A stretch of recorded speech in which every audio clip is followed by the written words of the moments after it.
আসসালামু আলাইকুম। দেশ যখন রাজনৈতিক বিভেদে টালমাটাল, তখন সেনাপ্রধানের স্পষ্ট সতর্কবার্তা সংঘাত এড়িয়ে একত্র না হলে সার্বভৌমত্বই ঝুঁকিতে পড়বে। সেনাপ্রধানের এই বার্তাটি অস্থির রাজনীতি ও জাতীয় সংহতির প্রশ্ন হয়ে উঠেছে। বাংলাদেশের রাজনৈতিক পরিস্থিতি এখন এক অস্বস্তিকর মোড়ে এসে দাঁড়িয়েছে। রাজনৈতিক দলগুলোর মধ্যে মতের বিভেদ, ছাত্র সংগঠনগুলোর সহিংসতা, আইন শৃঙ্খলার অবনতি, ষড়যন্ত্র ও গুজবের বিস্তার সব মিলিয়ে বাংলাদেশ এক অনিশ্চিত ভবিষ্যতের দিকেই এগুচ্ছে। এমন সময়ে সেনাবাহিনী প্রধান জেনারেল ওয়াকারুজ্জামান যে বক্তব্য দিয়েছেন তা শুধু সেনাবাহিনীর দৃষ্টিভঙ্গি নয়, বরং জাতীয় স্বার্থের দিক থেকে অনেক গুরুত্বপূর্ণ। আমাদের সেনাবাহিনীর প্রতি আক্রমণ করেন না। একটা কমন জিনিস আমি দেখতে পাচ্ছি, সেনাবাহিনী এবং সেনা প্রধানের প্রতি বিদ্বেষ কারো কারো কি কারণে আজ পর্যন্ত আমি এটা খুঁজে পাইনি।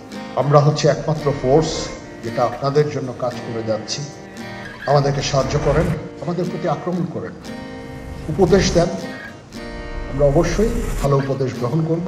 আপনারা যদি নিজেদের মধ্যে ভেদাভেদ ভুলে একসাথে কাজ না করতে পারেন, নিজেরা যদি কাদা ছোড়াছুড়ি করেন, মারামারি কাটাকাটি করেন, এই দেশ এবং জাতির স্বাধীনতা সার্বভৌমত্ব বিপন্ন হবে। আমি আজকে বলে দিলাম, নাইলে আপনারা বলবেন যে আমি আপনাদের সতর্ক করিনি।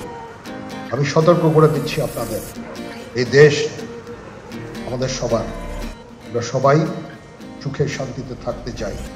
আমরা চাই না হানাহানি, কাটাকাটি, মারামারি।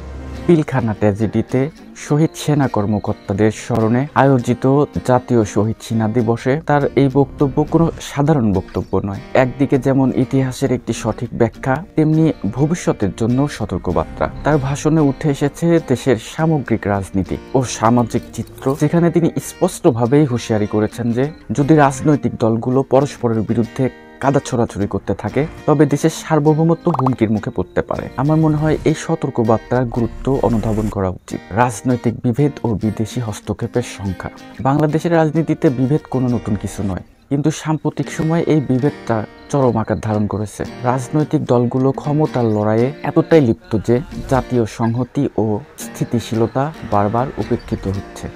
এই বিভেদগুলো কিন্তু শুধু রাজনৈতিক দলগুলোর মধ্যেই সীমাবদ্ধ নয়, এটি ছাত্র সংগঠন, পেশাজীবী মহল, এমনকি সাধারণ মানুষের মধ্যেও ছড়িয়ে পড়েছে। সেনাপ্রধানের এই বক্তব্যটি স্পষ্ট ইঙ্গিত দেয় যে এই অভ্যন্তরীণ দ্বন্দ্বের সুযোগ নিতে পারে কোনো বিদেশি শক্তি। বাংলাদেশ তার ভৌগোলিক এবং কৌশলগত অবস্থানের কারণে বহু আন্তর্জাতিক স্বার্থের কেন্দ্রবিন্দু। গোটা বিশ্বের রাজনীতি এখনও এক অস্থির পরিবেশের মধ্যে দিয়ে যাচ্ছে। মিয়ানমারের সংঘাত, ভারত ও পাকিস্তানের বৈরিতা, চীন ও যুক্তরাষ্ট্রের ভূ রাজনৈতিক প্রতিদ্বন্দ্বিতা, অর্থনৈতিক প্রতিদ্বন্দ্বিতা, এই সমস্ত কিছুর মধ্যে বাংলাদেশকে স্থিতিশীল একটি পরিবেশে রাখা অত্যন্ত জরুরি। সেনাপ্রধানের এই বক্তব্য থেকে বোঝা যায়, যদি রাজনৈতিক দলগুলো একে অপরের সাথে এই লড়াই চালিয়ে যেতেই থাকে, তবে তা বৈদেশিক হস্তক্ষেপের সুযোগ সৃষ্টি করবে, যা দেশের জন্য মোটেও মঙ্গলজনক হবে না। এই বৈদেশিক হস্তক্ষেপ বলতে যেমন প্রতিবেশী দেশ ভারত, আমেরিকা, মিয়ানমার, চীন, পাকিস্তান ইত্যাদি। জেনারেল ওয়াকারুজ্জামান পিলখানা হত্যাকাণ্ড এর যে ইতিহাস, তার বিকৃতি সম্পর্কেও একটি বার্তা দিয়েছেন। সেনাপ্রধান তার বক্তব্যে পিলখানার হত্যাকাণ্ডের প্রসঙ্গ টেনে বলেন, এটি সেনাবাহিনীর কোনো সদস্য করেনি, বরং তদানীন্তন বিডিআর সদস্যদের দ্বারাই এই ঘটনা সংঘটিত হয়েছিল। তিনি এই ঘটনাটি একদম সন্দেহাতীত হিসেবেই স্পষ্ট করেছেন এবং তিনি বলেছেন ফুল স্টপ, এখানে কোনো ইফ এবং কোনো বাট নাই। তার এই বক্তব্য আসলেও অনেক গুরুত্বপূর্ণ, কারণ দীর্ঘদিনের এই পিলখানা হত্যাকাণ্ডের ট্র্যাজেডিকে ঘিরে নানা ধরনের ষড়যন্ত্র তত্ত্ব প্রচারিত হয়ে আসছে। যে কোনো জাতির জন্যই যে কোনো ইতিহাস এবং তার ব্যাখ্যা সঠিকভাবে জানা উচিত। পিলখানা হত্যাকাণ্ড শুধু একটি ভয়াবহ ট্র্যাজেডি নয়, এটি বাংলাদেশের নিরাপত্তা ব্যবস্থার জন্য একটি গভীর শিক্ষা। সেনাপ্রধানের এই বক্তব্য থেকে একদম স্পষ্ট যে এই ঘটনার বিচার ব্যবস্থা নিয়ে কোনো ধোঁয়াশা রাখা উচিত নয়। তিনি যে দৃঢ়তা দেখিয়েছিলেন, আমার মনে হয় তার জাতির জন্য দিক নির্দেশক হতে পারে। সম্প্রতি সময়ে আইন শৃঙ্খলা পরিস্থিতি এবং নিরাপত্তা বাহিনীর যে ভূমিকা, সেটা কিন্তু অত্যন্ত গুরুত্বপূর্ণ। বাংলাদেশের বর্তমান যে আইন শৃঙ্খলা পরিস্থিতি, সেটি অবশ্যই চোখে পড়ার মতো। রাজনৈতিক সহিংসতা, আন্দোলনের নামে তাণ্ডব, মব ভায়োলেন্স, এমনকি নিরাপত্তা বাহিনীদের উপরেও আক্রমণের ঘটনা ঘটেছে। সেনাপ্রধান বলেন, পুলিশ সদস্যরা কাজ করছে না, কারণ অনেকের বিরুদ্ধে মামলা, অনেকে জেলে। এটি আসলে এক গুরুতর বাস্তবতা। কোনো রাষ্ট্র যদি তার নিরাপত্তা বাহিনীকে দুর্বল করে ফেলে, তবে সেখানে নৈরাজ্য সৃষ্টি হতে বাধ্য। সেনাপ্রধান আরও বলেছেন, র্যাব, বিজিবি, ডিজিএফআই, এনএসআই এদের ভূমিকা নিয়ে যদি এক পেশে আলোচনা করা হয় তা দেশের স্থিতিশীলতার জন্য ক্ষতিকর হতে পারে। আইন শৃঙ্খলা বাহিনীগুলোর ভালো মন্দ দুইটা দিকই রয়েছে, কিন্তু যদি এদের কার্যকারিতা নষ্ট হয় তাহলে রাষ্ট্রীয় স্থিতিশীলতা বিপর্যস্ত হবে। এটি অত্যন্ত বাস্তবসম্মত পর্যবেক্ষণ। কথার প্রসঙ্গে জেনারেল ওয়াকারুজ্জামান ইউটিউবারদের ভূমিকা এবং তথ্যের অপব্যবহারের কথাও উল্লেখ করেন। সেনাপ্রধান তার বক্তব্যে অনলাইনে প্রচারিত বিভ্রান্তিকর তথ্যের বিষয়েও তুলে ধরেছেন, অর্থাৎ তিনিও হয়তো বোঝাতে চেয়েছেন গুজব। তিনি বলেন, অনেক ইউটিউবার নানা ধরনের ষড়যন্ত্র তত্ত্ব চালিয়ে দিচ্ছে। আমার মনে হয় তিনি বিখ্যাত পিনাকি ভট্টাচার্য বা ইলিয়াস হোসাইনের মতো যারা ইউটিউবার আছে, যারা সহিংসতাকে উগরে দিচ্ছে, তাদের কথা উল্লেখ করেছেন। তিনি আরও বলেছেন যে বর্তমানে সামাজিক যোগাযোগ মাধ্যমগুলোর গুরুত্ব অনেক বেশি এবং কন্টেন্ট ক্রিয়েটররা যদি দায়িত্ব জ্ঞানহীন কন্টেন্ট তৈরি করে তাহলে সেটা জনগণের মধ্যে বিভ্রান্ত বাড়ায়।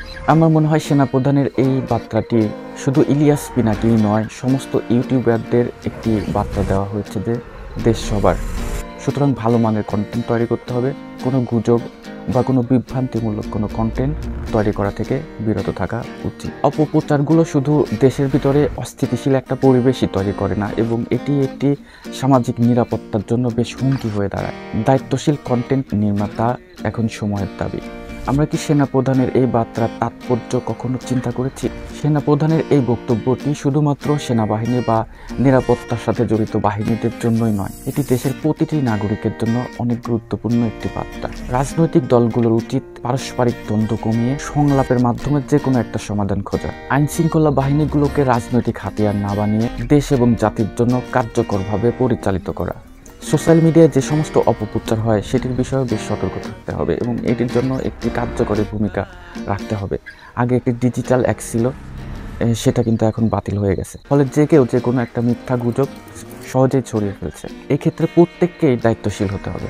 আরেকটি বিষয় হচ্ছে বিভেদের রাজনীতি। এই বিভেদের রাজনীতিগুলো ভুলে যেতে হবে, যে অমুক বিএনপি করে তাকে আমি অন্য দল করি, তাকে আমার হিংসা করতে হবে, অমুক জামাত করে তাকে হিংসা করতে হবে, আওয়ামী লীগ করে হিংসা করতে হবে, বা কোনো ধরনের ষড়যন্ত্র বা গুজব ছড়িয়ে তাকে সামাজিকভাবে খাটো করতে হবে। এটি কিন্তু সমাজের একটি বিশৃঙ্খলা বাড়ায়। আমার মনে হয় আজকের বিশ্বে আমাদের বাংলাদেশ একটি সম্ভাবনাময় দেশ, কিন্তু রাজনৈতিক দলগুলো যদি নিজেদের মধ্যে সহিংসতায় ব্যস্ত থাকে, যদি আইন শৃঙ্খলা পরিস্থিতি দিন দিন অবনতির দিকে যেতে থাকে, যদি গুজব এবং ষড়যন্ত্র তত্ত্বের বিস্তার রোধ করা না যায়, তবে দেশের সার্বভৌমত্ব রক্ষাই কঠিন হয়ে যাবে। সেনাপ্রধানের এই বক্তব্যেও কি আমাদের চোখ খুলবে না? এখনই সময় এসেছে এই বার্তাকে গুরুত্বের সহকারে অনুধাবন করার, জাতীয় সংহতির জন্য কাজ করার। অন্যথায় ভবিষ্যৎ আমাদের জন্য আরও অন্ধকারময় হয়ে উঠতে পারে। আজ এ পর্যন্তই। ভালো থাকবেন। আল্লাহ হাফেজ।